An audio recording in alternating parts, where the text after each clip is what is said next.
ADHD 증상 중에 하나인데 그로 일을 마지막까지 미루게 돼요. 미루다 보니까 나중에 벼락치기가 되어서 시간 내에 마감을 못하게 되는 경우가 많습니다. 또 내가 집중하는 게 내가 좋아하는 것에만 좀 한해서 집중하고 시작은 했는데 끝맺음이 어려웠다든지 또 물건을 좀 부주의하게 자주 잃어버리거나 내가 해야 될 일들을 잊어버려서 학업이나 직업 활동에 어려움을 겪었다든지 이런 증상들이 지속적이었다면 병원을 한번 방문해 보시는 것을 추천드려요. 가장 효과적인 치료법은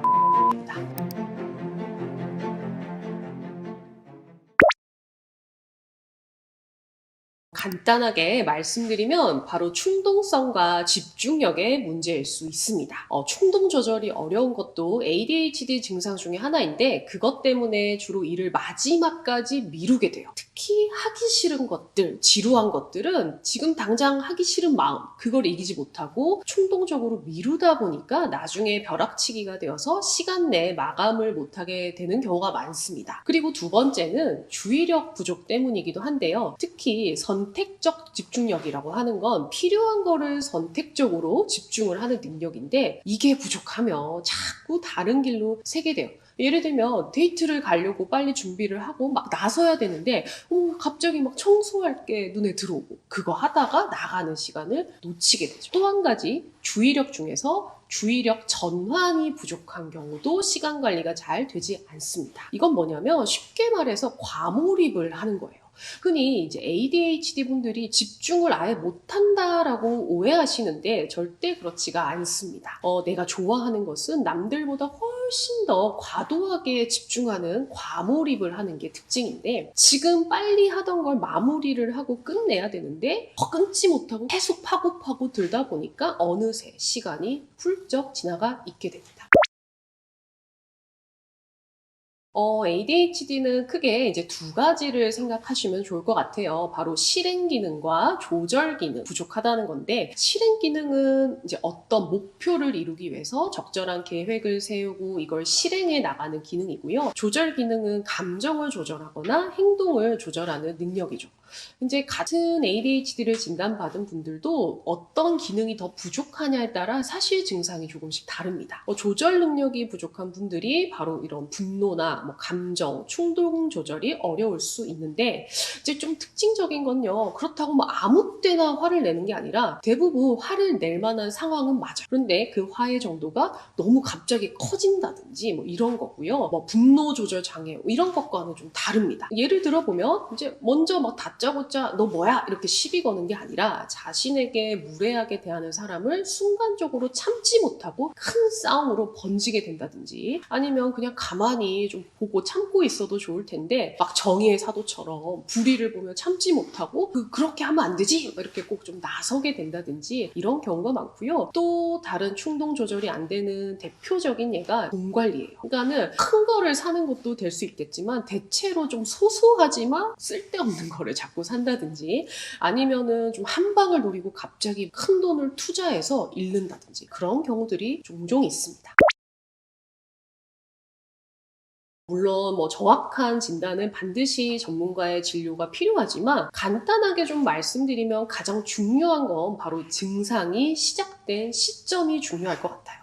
그러니까 만 12세 이전부터 집중력 저하나 충동 조절 어려움 이런 증상들이 시작되었다. 이런 게 바로 첫 번째 감별점이고 또 두 번째는요. 그래서 그때부터 현재까지 지속적으로 나의 일상생활이나 직업, 학업에 영향을 주었느냐가 중요합니다. 그러니까는 비록 집중력이 좀 떨어지더라도요. 내가 일상생활에 아무 문제 없이 잘 지낸다. 그러면 ADHD 할 수는 없어요. 또 세 번째 중요한 포인트는 다른 동반 질환이 있는지의 유무인데 이거는 동반이 될 수도 있긴 하거든요. 여기서 중요한 거는 바로 어떤 증상이 먼저 시작되었는지가 중요할 것 같아요. 예를 들면 ADHD와 우울증은 동반이 되는 경우가 흔합니다. 그런데 우울증 증상만으로도 사실 집중력 저하나 감정 조절이 어려울 수 있거든요. 그런데 ADHD 증상이 먼저 시작되고 나서 우울증 증상으로 인해 기존의 증상이 악화가 된 건지 아니면 전혀 증상이 없다가 우울증이 먼저 시작되어서 마치 ADHD 증상처럼 보이는 건지를 잘 감별해야 합니다.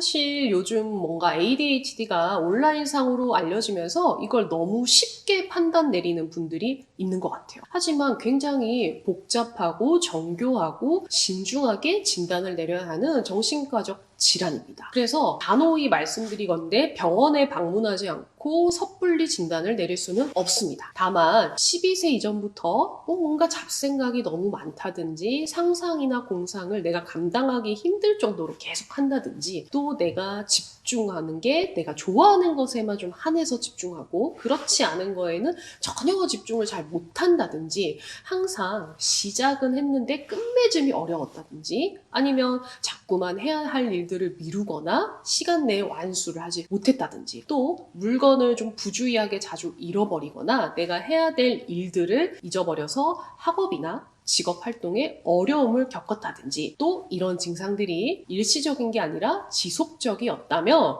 병원을 한번 방문해 보시는 것을 추천드려요. 일단 정확하게 진단이 내렸다는 전제하에 가장 효과적인 치료법은 첫 번째는 약물 치료입니다. 약물 치료는 사실 또 각성제 계열과 비각성제 계열로 나뉘어요. 각성제 계열은 메틸페니데이트만 유일하게 국내에 도입이 되어 있고요. 우리가 뭐 12시간 지속되는 게 이제 콘서타, 8시간 지속되는 뭐 메디키넷, 2-3시간만 지속되는 펜드정 이런 식으로 이제 나눠져 있고 그 다음에 비각성제는 유일하게 지금은 아토목세틴만 도입이 되어 있습니다. 두 가지는 좀 차이점이 있는데 일단은 도파민과 노르에피네프린을 같이 올리는 게 각성제라 보시면 되고 노르에피네프린만 올리는 거를 비각성제라 보시면 될 것 같아요. 각성제의 가장 이제 흔한 부작용 같은 경우에는 이제 식욕 저하가 있을 수가 있어요. 빈속에 먹었을 때는 속이 좀 메스껍다든지 뭔가 소화가 잘 안 된다든지 이런 위장 장애를 가장 많이 호소를 하시고요. 말 그대로 각성제다 보니까 잠을 좀 깨웁니다. 그래서 불면증을 자칫하면 유발할 수 있으니 꼭 오전에 드시는 걸 추천드리고 또 심장이 좀 두근두근 거리는 그런 심계항진을 유발할 수 있고요. 좀 치명적인 부작용은 이제 고혈압이 아주 조절되지 않게 높은 분이나 뭐 심혈관 질환이 있거나 뭐 뇌의 뇌출혈 이런 과거력이 있는 분들은 굉장히 조심해서 쓰거나 혹은 안 쓰는 것을 더 추천드립니다. 또 한 가지 어린이들 경우에는 틱 장애를 조금 더 유발할 수 있다 혹은 악화시킬 수 있다 이런 것들이 부작용이니까요.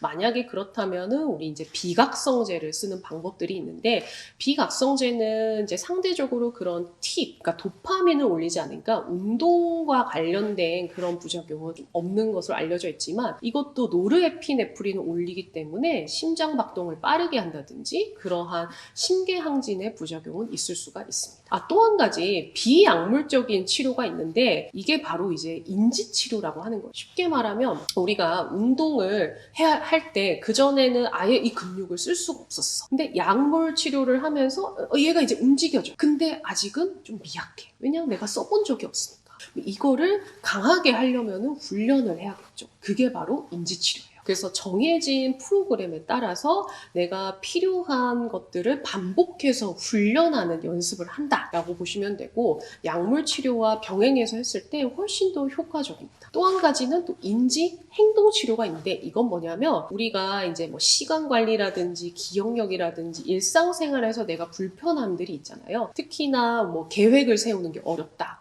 그러면 같이 이제 치료자와 계획을 세우는 방법들을 공부를 해보고 시간 관리를 하는 방법들을 공부를 해요. 같이 그렇게 해서 실제로 실전에서 써먹어 보는 걸 계속 훈련하는 인지행동 치료도 있습니다.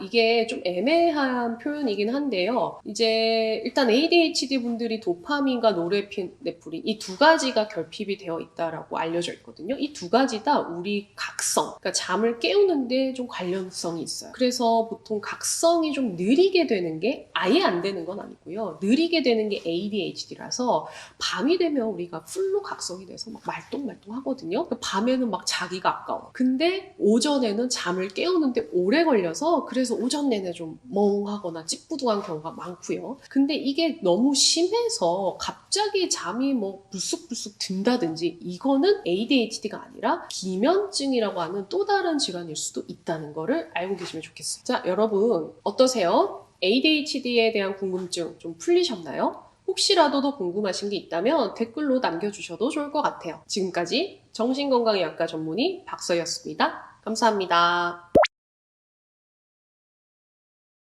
네. 우울증에 걸리게 되면 생각의 변화가 좀 나타나긴 하는데요. 크게 세 가지 특징이 있습니다. 정신건강의학과적으로는 이걸 백스 트리아드라고도 하는데, 특히 첫 번째는 과거에 대한 후회나 자책감. 그러니까 그때 내가 좀 이렇게 할 걸, 그렇게 하지 말 걸, 이런 생각을 하게 되고, 두 번째는 이제 현재 자기 자신에 대한 과도한 죄책감이나 자기 혐오가 특징이에요. 역시 난 안 돼. 역시 난 바보야. 이런 생각을 하게 되고요. 마지막 세 번째는 미래에 대한 부정적인 전망을 하게 됩니다. 어차피 해도 안 될 건데, 미래에도 달라질 게 없어. 그리고 또 한 가지 특징은 이제 터널 시야라고 해서요. 점점 시야가 좁아져요. 그러니까 현재 겪고 있는 문제를 해결할 수 있는 다양한 방법이 있음에도 불구하고 이 문제를 해결할 방법은 아무것도 없고 그냥 다 포기하고 싶어 합니다. 결국 이제 이런 생각들 때문에 우리가 극단적인 생각까지 하게 될 수 있어요. 그래서 우울증이 굉장히 위험할 수 있고 적극적인 치료가 꼭 필요하다는 거를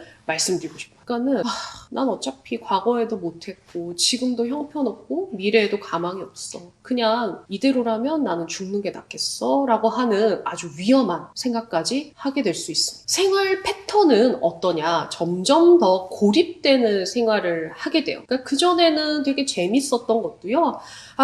다 재미도 없고 막 만사 귀찮고 손 하나 하기 싫고 사람에 대한 관심도 많이 줄고요. 그냥 사람 만나는 것 자체가 두렵거나 혹은 귀찮아져서 자꾸 연락도 피하고 집에만 있게 돼요. 그렇다고 집에서도 뭘 막 활기차게 하느냐? 그것보다는 그냥 침대에 누워만 있고 마치 젖은 손뭉치처럼 쭉 늘어지는 아주 무기력한 생활 패턴을 보이게 되는 게 특징입니다.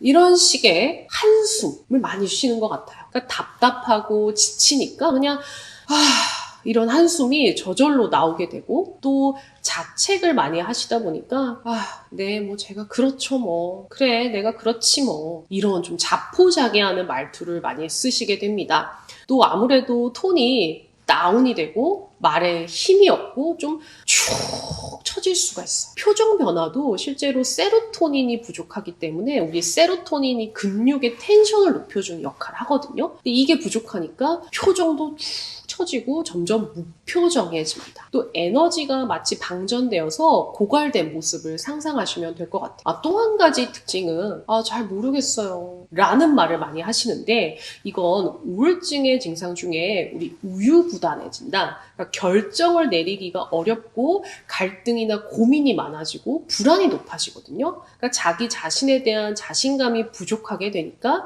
자꾸만 어떤 선택을 할 때 모르겠다라는 말을 하게 됩니다. 그쵸. 이게 저도 꼭 말씀드리고 싶은데 사실 많은 분들이 오해를 하세요. 뭐냐면 우울증이라고 해서 마냥 우울하거나 슬픈 감정이 들어야 된다라고 생각하시지만 실제로 많은 분들과 진료를 해보면 그런 감정 변화를 못 느끼는 경우가 훨씬 많습니다. 무슨 말이냐? 그러니까 주요 우울장애의 진단 기준이 있는데 반드시 두 가지 중에 하나는 꼭 있어야 돼요. 그게 한 가지는 우울한 감정이지만 또 다른 하나는 흥미 저하거든요. 이 두 가지가 다 있어야 되는 게 아니라 하나만 있어도 된다는 거예요. 그 말은 우울한 기분이 없더라도요. 매사에 내가 재미가 없고 흥미가 없고 우리 왜 삶의 낙이라고 하잖아요. 그런 낙이 없는 것도 우울증의 핵심적인 증상일 수가 있는 거죠. 그래서 제가 이제 진료를 하다가 생각보다 우울증이 좀 깊으세요? 라고 하면은 제가요? 저 안 슬픈데요? 제가 우울증이 있다고요? 이렇게 이제 깜짝 놀라시는 분들도 꽤 많으십니다.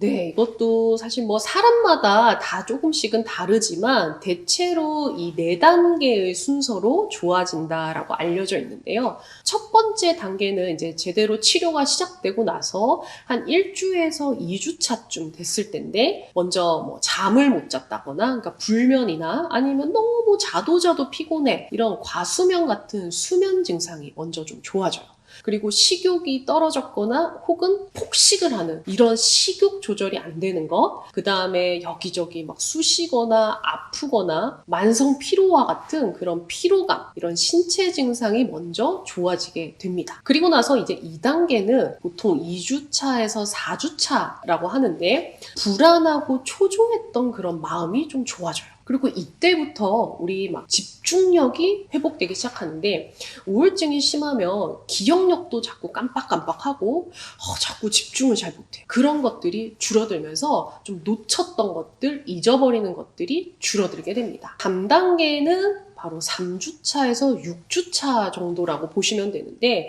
이제 이때부터 우리 우울한 기분 증상이 호전되기 시작해요. 아까 우울함이 없었다면 흥미 저하가 있었다고 했죠? 그럼 흥미가 없었던 것들이 이제야 조금씩 재밌는 것도 생기게 됩니다. 그러니까 예전에 좋아했던 거에 대한 관심이 다시 생기거나, 아니면 새로운 것에 대한 관심이나 호기심, 뭔가 새로운 거를 좀 해볼 마음이 생겨요 하는 게 바로 이때예요. 그래서 중요한 게, 우리가 우울증 치료를 시작하고 나서요, 효과가 없는 것 같아요 라고 너무 섣불리 생각하시면 안 된다는 거예요. 이때부터 우리가 적어도 한 달 정도는 기다려봐야 우울감이 좋아지는구나 라는 거를 좀 알고 계셔야지 지치지 않을 것 같아요. 그래서 요때 이제 효과가 있는지 없는지에 대한 판단을 내리게 되고, 이 앞에 뭐 치료를 해봤자 소용없어 하고 중단한다든지, 아니면은 글쎄 뭐 이 약이 먹어봤자 소용없는 것 같은데, 이런 생각은 섣불리 하지 않는 게 중요합니다. 그리고 이제 마지막 단계가 보통 6주에서 12주차쯤이라고 보시면 되는데, 이때 이제 나의 자존감이 좀 회복이 되기 시작해요. 자신감이나 자존감, 삶의 질, 이런 것들이 조금 더 회복되는데, 예를 들면 내가 뭔가 하고 있는 일이 좀 이렇게 가치가 있구나, 이런 생각도 좀 하게 되고요. 내가 그전에는 내가 왜 살아야 되는지, 내가 살 가치가 없는 사람이야 라고 생각을 했다면, 그래 나도 좀 살아볼만 해, 나도 좀 그래 살고 싶은 마음이 좀 생겼어, 이런 생각들을 하시게 되고, 또 사회적으로 뭐 모임이나 직업이나 이런 활동들을 다시 조금 더 적극적으로 참여할 수 있게 됩니다. 그래서 대체로 이런 사회적 기능은 기분의 호전이 있고 나서야 온다는 거를 알고 계시면 좋을 것 같아요. 우울증도 이제 증상에 따라서 좀 다르지만 가장 효과적인 방법은 약물 치료라고 볼 수 있는데, 근데 물론 그 외에도요, 정기적 자극을 준다든지 혹은 자기장 치료를 한다든지 이런 방법들도 있긴 있습니다. 근데 대표적으로 가장 흔하게 하는 치료법은 약물 치료라고 보시면 돼요. 근데 제가 꼭 여러분들께 말씀드리고 싶은 건, 우리 정신과 약, 뭐 우울증 약을 먹으면 막 침 질질 흘리고 막 하루 종일 막 졸리고, 아니면은 이 약에 막 의존이 돼가지고 평생 못 끊고 이런 거 아닌가요? 혹은 정신과야 너무 독하다던데 이거 먹어도 되는 거예요? 이런 질문들을 정말 많이 하세요. 이게 좀 안타깝기도 하고 좀 답답하기도 한데요, 우울증의 약의 종류는 생각보다 굉장히 다양합니다. 그래서 어떤 약을 쓰느냐에 따라 어떤 건 좀 졸리기도 하고 어떤 거는 잠이 깨기도 해요. 그리고 어떤 약은 불안을 낮추는 데 좀 더 도움이 되고, 어떤 약은 활기를 높이는 데 도움이 되기도 합니다. 그래서 단순하게 우울증 약은 뭐 이렇다 저렇다 이렇게 말하기 좀 어렵고요. 그리고 우울증 약은 의존성이 생기지가 않아요. 그러니까 평생 먹어야 되는 약이 절대 아니다 라는 것도 꼭 말씀드리고 싶고요. 또 한 가지, 약의 부작용은 굉장히 사람마다 또 다양하게 나타납니다. 똑같은 약을 먹어도요, 어떤 분은 잠이 오고 어떤 분은 또 잠이 깬다고 하세요. 참 신기하죠? 어렵기도 한데요. 그래서 항상 담당 주치의와 소통하면서 내 상태에 맞춰서 약을 적절하게 조절하는 것이 너무나 중요하다. 그리고 반드시 우울증은 좋아질 수 있다 라는 거를 꼭 말씀드리고 싶습니다. 여러분, 오늘은 우울증에 대해서 얘기를 나눠봤는데 여러분들의 궁금증이 좀 해소가 되셨을까요? 만약에 더 궁금한 게 있으시다면 댓글로 좀 남겨주셔도 좋지 않을까 생각을 하고요. 저는 지금까지 정신건강의학과 전문의 박서희였습니다. 감사합니다.